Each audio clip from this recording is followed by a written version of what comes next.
지난 1월 30일 새벽 112로 신고가 들어왔습니다. 술 취한 여성이 행인과 시비가 붙었다는 내용이었는데요. 경찰이 현장에 도착했을 당시에도 이 여성은 난동을 멈추지 않고 있었습니다. 일단은 간신히 뜯어 말렸지만 갑자기 출동한 경찰까지 폭행한 여성, 결국 현행범으로 체포됐습니다. 경찰서에 끌려가서도 내가 누군지 아느냐며 폭언을 이어갔다고 하는데요. 도대체 이 여성의 정체는 무엇이었길래 이런 난동을 부린 걸까요? 아, 이거는 또 무슨 일입니까, 또? 네, 일단 이 여성은요, 지난 1월 30일 자정이 넘은 시간에 이 서울 강남구의 한 식당가에서 행인과 시비가 붙었습니다. 그래서 인근 시민의 신고로 근처 지구대 경찰들이 출동을 했는데요. 이 과정에서 여성이 경찰에게 왜 저쪽 편만 드느냐고 따집니다. 그러면서 폭행이 있었는데 어떤 폭행이 얼마나 있었는지에 대해서는 여러 보도가 나오고 있습니다만 JTBC 법조팀 취재에 따르면 예. 이 경찰을 2차례 폭행한 것으로 확인이 됐습니다. 아, 진짜요? 그래서 현행범으로 체포가 됐는데 경찰서에 가서도 내가 누군지 아느냐, 너는 누구 라인이냐 이런 폭언을 한 것으로 전해지고 있습니다.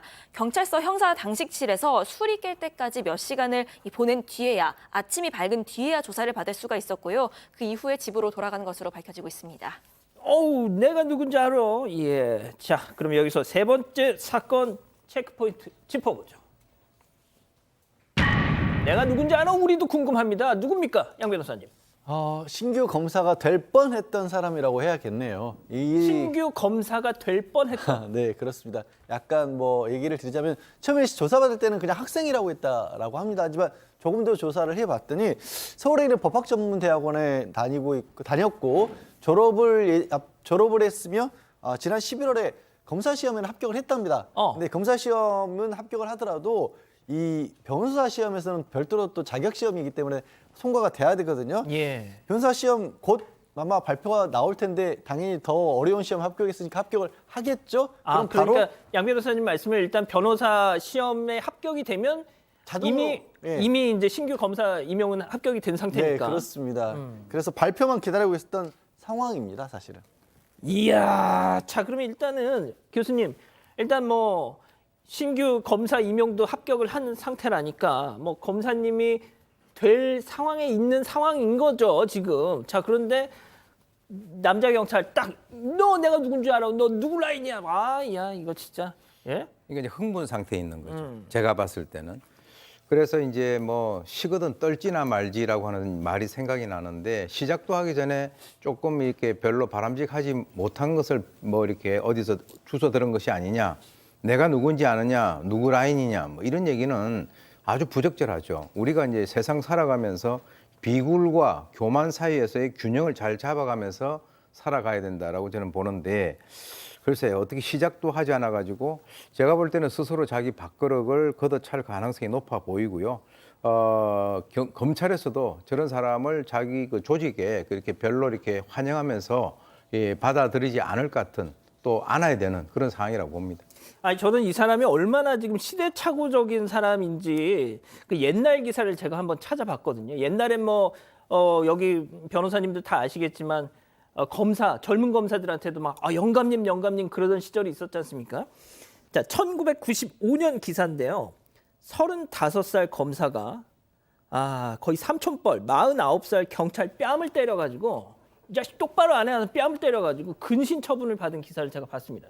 약간 지금 이 상황하고 비슷한 거 아닙니까? 더군다나 이 사람은 검사가 되지도 않은 상황이었는데 자, 오늘 이자에 대한 1심 선고가 있었다고 하더라고요. 자, 그 장면 보고 가시죠. 도대체 누군지 아냐고는 왜 물어보신 겁니까? 변호사 시험 합격하시면 변호사 활동 하실 예정이십니까? 공고형 아닌 형에 대해서 만족하십니까? 오늘 선고 결과? 경찰 누구 라인인지는 왜 여쭤보신 거예요 도대체? 시험 합격도 안 했는데 특권의식 벌써 생기신 건가요? 한 말씀만 해주시죠. 어디? 하실 말씀 따로 없으세요? 검사 임명 안 되면 소송하실 건가요?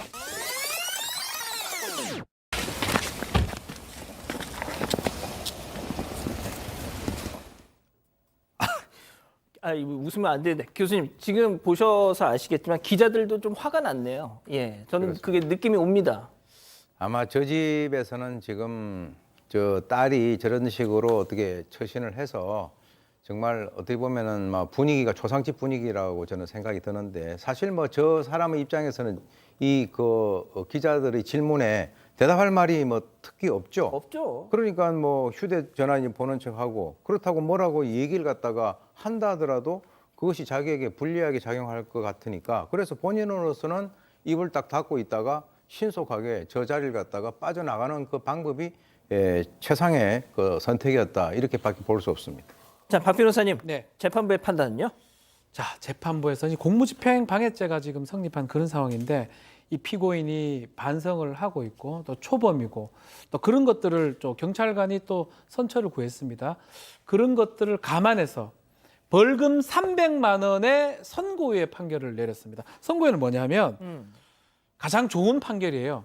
유죄일 때 선고유예는 2년이 지나가면 그냥 없어지는 겁니다. 예. 그래서 집행유예는 이제 집행을 하는데 집행을 미뤄주는 건데 선고 자체를 미뤄주는 걸 선고유예를 하고 벌금 300을 하면서 선고를 했다. 아주 경하게 처벌이 된 겁니다. 양 변호사님, 그럼 여기서 제일 관심사는 과연 저 사람이 진짜 검사가 될 수 있느냐? 사실은 참 모호합니다. 법대로만 따진다면 임용에 장애가 될 정도의 처벌은 아니에요. 왜냐하면 이제 실제 법적으로는 선고 금고 이상형을 받았다거나 아니면 아동 청소년 선고에 관한 법률 같은 거 이런 걸로 처벌을 받았을 때 임용이 안 되지. 지금은 공무집행 방해에다가 선고유예까지 이거 사실 처벌받은 게 아닌 거거든요. 하지만 법무부에서 우리 임용 안 하겠다고 발표를 해버렸어요. 예? 법적으로는 제한은 없는데 예. 법무부에서 이 정도면 검찰 공무원이 될 수 없는 심각한 사안이라고 해서 진짜요? 법무부 이게 이렇게 이 폭행한 게 언론을 통해서 알려지고 국민들이 바라보고 있으니 법무부 입장에서도 어떻게 임용을 해요? 당연하죠, 당연하죠. 그러니까 전 진짜 이 여성이 왜 그랬는지 너무 궁금해요. 아마도 제가 추측하건데 법적으로는 이게 제한이 안 된다는 점을 들어서 행정소송 같은 걸 할 가능성이 저는 충분히 있다라고 보는데 좀 이해가 안 가네요, 이 상황 진짜. 예. 자, 일단 정리를 하면 검사는 안 됩니다. 네. 안 될 것 같아요. 자, 그런데 변호사로는 할 수 있잖아. 자, 그러면은 우리 박 변호사님, 네. 후배 법조인은 되는 거잖아요, 저 사람이. 변호사 한마디 좀 따끔하게. 할 수 있을 것 같아요. 근데 검사가 뭔데요? 뭔데? 검사 막 때려도 됩니까? 더더욱 더 조심해야 되고 더 법을 지켜야 되는데 더더군다나 공익의 대변자가 될 어떤 검사가 본인이 검사니까 누굴 때려야 된다. 라인이 어디 있어요, 세상에. 그런 쓸데없는 소리를 하고 앞으로 어떻게 법조인 할지. 어쨌든 간에 변호사 활동은 아마 변협에서 뭐 징계를 하거나 이러지 않는 이상은 하더라도 뭐 제명까지는 안 된다고 봤을 때는 변호사 활동을 할 건데 아마 본인한테는 막 우리 오 변호사님 말씀하시지만 시작부터 이렇게 된 거를 좀 자신이 좀 깊이 새겨야 되지 않을까. 이제 시작이잖아요. 우리 같이 10년, 20년 하는 사람도 이렇게 하지 않습니다. 아무것도 아닌데 그걸 갖고 그렇게 특권의식 갖게 하는 건 맞지 않다. 그래서 좀 바꾸는 삶이 돼야 되지 않을까. 감히 말씀을 좀 드리겠습니다. 자, 일단 아직 젊은 사람이니까 정신 빨리 차리세요. 자, 오늘 세 번째 사건 이렇게 정리하고요. 가족 여러분, 잊지 마시고 구독과 좋아요, 알림 설정 여기.